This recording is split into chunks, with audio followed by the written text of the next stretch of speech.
অপেক্ষা শেষে সেই বাসর তাড়াভরা রাত আমার।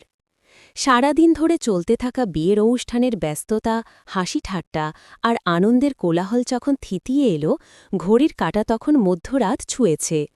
রুমের হালকা গোলাপি আলোয়, বকুল ফুলের মৃদু গন্ধে আমি এক নতুন অনুভূতির দোলায় দুলছিলাম। আমার হৃৎপিণ্ডটা যেন বুকের খাঁচায় জোরে জোরে শব্দ করছিল। বেনারসি আর ভারী গয়না আমাকে কিছুটা অস্বস্তিতে ফেললেও মনের মধ্যে ছিল এক মিষ্টি উত্তেজনা। দরজা খোলার শব্দ হল। ধীর পায়ে রুমে প্রবেশ করল শুভ। সাদা পাঞ্জাবিতে তাকে বেশ শান্ত ও স্নিগ্ধ দেখাচ্ছিল। আমি দেখলাম শুভ দরজার কাছে দাঁড়িয়ে একবার চোখ ভরে রুমটা দেখল, তারপর সরাসরি আমার দিকে তাকাল। সেই দৃষ্টিতে কোনো তাড়া ছিল না, ছিল শুধুই গভীর মমতা। শুভ এগিয়ে এসে আমার পাশে বসল। সে আমার হাতটা খুব আলতো করে নিজের হাতের মুঠো নিল। আমার ঠান্ডা হাতটা উষ্ণতা পেল। তমা, শুভ ফিসফিস করে ডাকল, আজ কত স্বপ্ন সত্যি হল, তাই না? আমি লাজে মাথা নিচু করলাম, কোনো কথা বলতে পারলাম না, শুধু মাথা নেড়ে সম্মতি জানালাম। শুভ তখন খুব যত্নের সঙ্গে আমার মাথার ঘোমটাটা সরিয়ে দিল।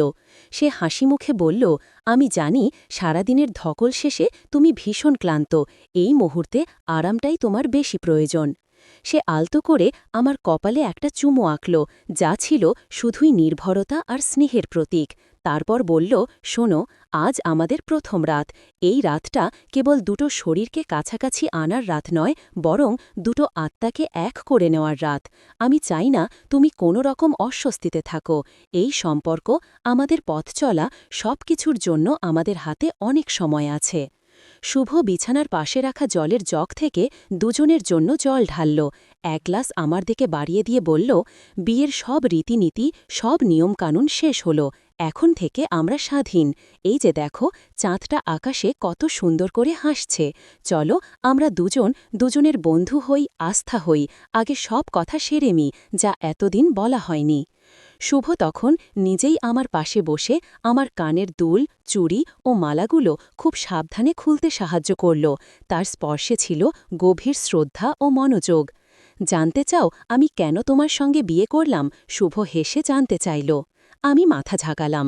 শুভ বলল, তোমার ওই হাসিটা, যা হাজারো ভিড়ের মধ্যেও আমাকে শান্তি এনে দেয়, তোমার সরলতা, যা আমাকে শেখায় ভালোবাসার আসল মানে।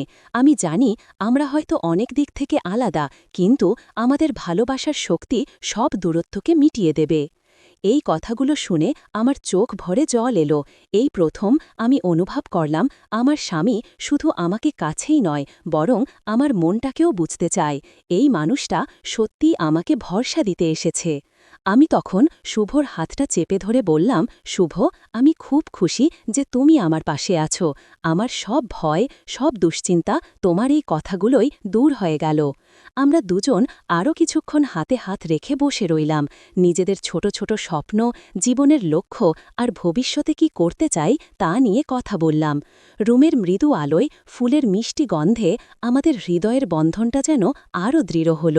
আমি বুঝতে পারলাম আমার বাসর রাত ভালোবাসার গভীরতা আর পারস্পরিক সম্মানের এক সুন্দর উদাহরণ হয়ে রইল। ভালোবাসার উষ্ণ পরশ, দ্বিতীয় প্রহর। প্রথম প্রহরে শুভ যখন আমাকে বন্ধুত্বের এবং সম্মানের আশ্বাস দিল, তখন আমার মন থেকে সব জড়তা কেটে গেল। ভারী গয়নাগুলো খুলে ফেলার পর আমি হালকা, নরম রাতের পোশাকে ফ্রেশ হয়ে এলাম। শুভ আমার জন্য মিষ্টি শরবত তৈরি করে এনেছিল। আমরা দুজন তখন বিছানায় পাশাপাশি বসে আছি, হালকা আলোয় চারপাশটা মোড়ানো।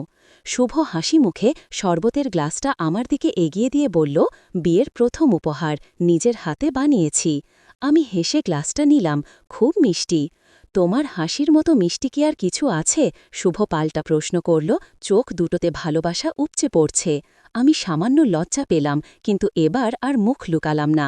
সাহস করে শুভকে বললাম, শুভ, তুমি আজ যা করলে তা হয়তো খুব কম ছেলেই করে, ধন্যবাদ। শুভ আমার হাতটা আবার ধরল, এবার আরও দৃঢ়ভাবে। ধন্যবাদ দিও না তমা, এটা কোনো মহান কাজ নয়, এটা শ্রদ্ধা। ভালোবাসার আগে শ্রদ্ধা না থাকলে সম্পর্কটা ঠুনকো হয়ে যায়। আমি চেয়েছি আমাদের ভিতটা মজবুত হোক। আমি মুগ্ধ চোখে শুভর দিকে তাকিয়ে রইলাম, তারপর তার কাঁধে মাথা রাখলাম।